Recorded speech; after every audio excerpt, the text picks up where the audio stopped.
چرا اینقدر عصبانی؟ فشار سینگلیه، تنهایی. اینا کاپلن، ما سینگل. واقعا نمیفهمم. حاج خانوم بله یه سوال بپرسم. بفرمایید. از کجا اومدی؟ از منزل. مادر از کدوم شهر اومدی؟ خب اونو زودتر بگو. ببخشید معلوم نیست. نخه تهران. هه کوف حسود. کجای تهران؟ فرشته.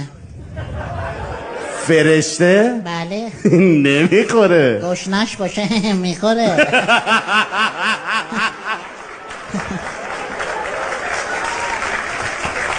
شما خونتون فرشته است؟ بله. نزدیکیم با هم. زنده باشید. کجای فرشته؟ بلدین همه جا. بله. ما ربات کریمیم، پس زنده باشید. حاج خانم ربات کریم فرشته است؟ ربات کریم مدی تا حالا؟ چه ربطی داره؟ بیا اونجا همه فرشتن. قربونت برم من. آره. مادرم بله. دورت بگردم. یه دورم بیشتر بزن عشق کنی. شما خونتون ربات کریمه. آفرین. خب فرشته 50 کیلومتر فاصله است. مهم نیست، ما اینه که خدا کریمه، بچه محلیم، چیز خاصی نیست.